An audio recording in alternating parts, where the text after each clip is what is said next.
I have been part of James River Church in Ozark, Missouri. It was in Springfield when I started in 1997, and I was kicked out in 2011. I was on the camera crew from its inception.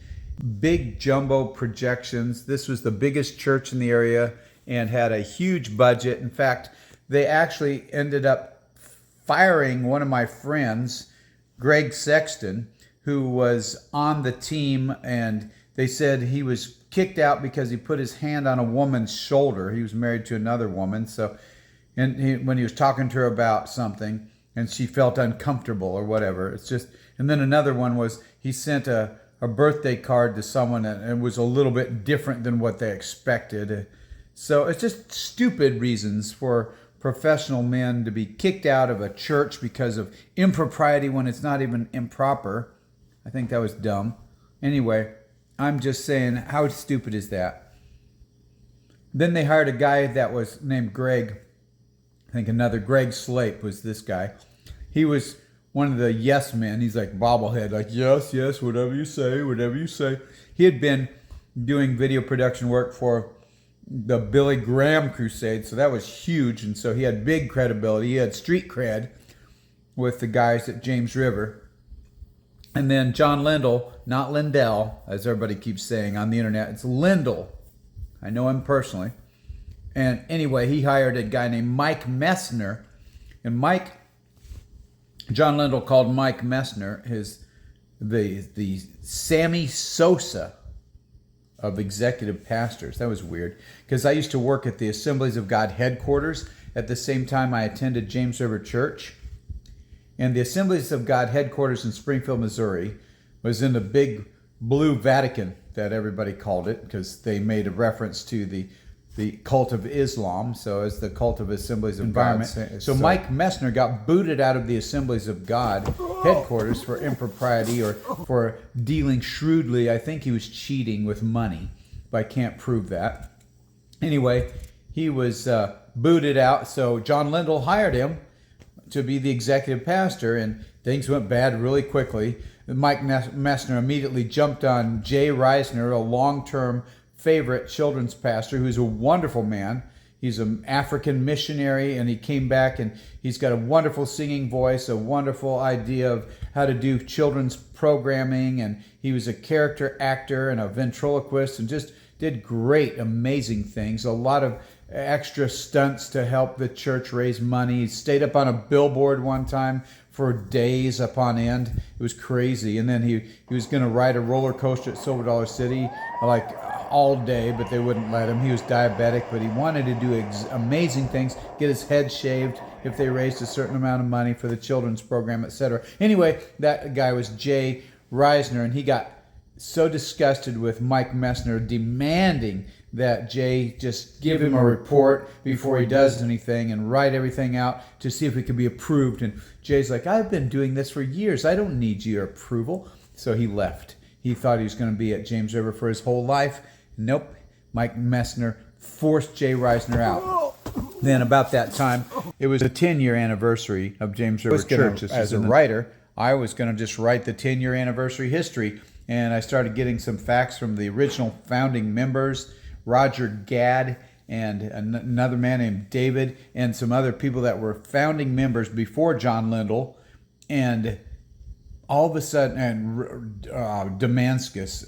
Dave Damascus and Carol, his wife, they were founding members. And I knew them from Sunday school, so I asked them, hey, I was going to get some interviews in for a story about the founding of James River and how it started. And they said, oh, no. Did you ask John Lindell? Did you get his permission? Ooh. And I said, I was going to let him know after I got a bunch of stuff already written so that I wouldn't have to do all this legwork and ask him from scratch. And I'm like, no. You've got to ask John Lindell. He's the leader. That was so stupid. This is back like early 2000s I was doing this, actually. So it was just dumb. It didn't make sense. Anyway, what led to my demise was they questioned my integrity, so they kicked me out. And, they have their reasons.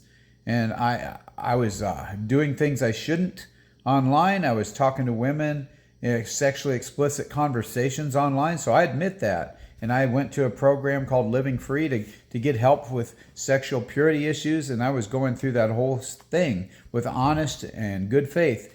But they still didn't trust me, and they still just couldn't forgive. And even though I'd gone through the program, I just wasn't mended the way they thought I could be, and I wasn't fixed and repaired perfectly. One of the women in the choir, I was on the camera crew, so I was on the stage camera. They had 4 cameras. It was crazy, a big, huge thing. They had a woman in the choir thought I looked at her, like raised my eyebrows at her. How stupid was that? So they called me in behind the scenes and closed the door. We need to talk! And Jeff Neeney was the director. He works for Convoy of Hope, but they made him have to be the guy that tells me I'm not on the team anymore. I got to be suspended from camera work and can't be on the camera crew until they figure this all out. And then later I was just like, why don't you just have the husband? He was one of the solo singers. And this woman, because I didn't know who it was at the time, in the choir, why don't you just have them? My wife was in the choir too. Why don't you just have them sit down with my wife and I, and we can work this out? What's this all about? No, the counselor's like, well, they can't do that. So all of a sudden, the powers that be had it orchestrated differently. And no, they didn't need a meeting for the woman. Then they came back and told me, well, that choir lady, she just had a bad experience with some men in the past, so she wasn't sure what your motives were.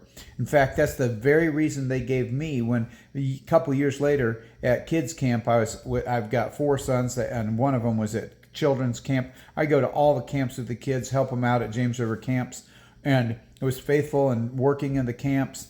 And all of a sudden, they pull me aside at camp, and they say, we're just not sure of your motives. We're going to have a team member drive you back to home. So how stupid was that? So on the way back to the church, I told the guy, it's like Tim Keene. That's the problem. And Tim Keene was John Lindell's father-in-law. Debbie Lindell is John Lindell's wife. So her dad, Tim Keene, was one of the pastor team members. He was a counselor, and he had asked me in a counseling session with my wife, why don't you just become a prostitute? Because he'd heard about me contacting these women with anonymous chat rooms and explicit conversations. So he goes, why don't you just become a prostitute? And I was like, well, I found that to be very offensive and an inappropriate question for a pastor to ask me. So I told about that. Well, when I told that to the team member, all of a sudden they sent me a letter. I didn't know because I was living a different place. I was going through a divorce and things were hard. And I had a P.O. box, and apparently I didn't get my mail, but the letter said I was kicked out of the church and couldn't come back. So I came back. I didn't know. I didn't get the letter. I tried to get my kid into the children's area, and my ID scanner didn't work. So I'd been removed from the system. And that's how I found out. My friend Kurt Parsley, who I went to Evangel College with, and now it's been years later. This was 2011, so we graduated in the late 80s. So here it is, 2011. My friend Kurt Parsley, who's still on the executive team, he's a lawyer who has turned into a hitman for the James River Gestapo, and he's their executive guy that tells people bad news. So he told me, John, you didn't get your letter? We had a board meeting and you're kicked out. You're not a member anymore. I was actually a member, and I was in tithing status, and they kicked me out with a letter. I said, no, I never got it. So I said, that's why your code doesn't work on the kids area, and you're not allowed to come back. But your kids can come back, just like my friend Rahela Petian, who was kicked out on Mother's Day this year, 2024, for disagreeing with something of John Lindell. So because she disagreed with him, she got kicked out after 18 years of faithful membership, and all her kids were there. All 5 kids were there watching her getting kicked out and pushed around by sheriff's deputies, and they said they'd have to put her in handcuffs if she came back. Stuff like that happens. So that's James River Church for you. I talked to my friend Christina Tunzing. She's on the school board in Ozark, Missouri, and she's all mad about, or not all mad, but just all like, why did you do all this stuff, and why do you write about James River? In my blog, I write about this stuff at Christian County Trumpet. So you can check that out, christiancountytrumpet.com. I wrote about being at Evangel. I wrote about what some people said there. I wrote about working at the Assemblies of God headquarters. I wrote about my time at James River Church and how I got kicked out. And I explain I did things that I shouldn't do. That's why I'm not perfect. And so there's lots of things about me that aren't perfect. I'm still not perfect, but I still love God and I still follow Jesus and I still go to church somewhere else. That's what makes it cool, is that I'm not bitter about church and I'm not bitter about Christianity or the Bible. I still believe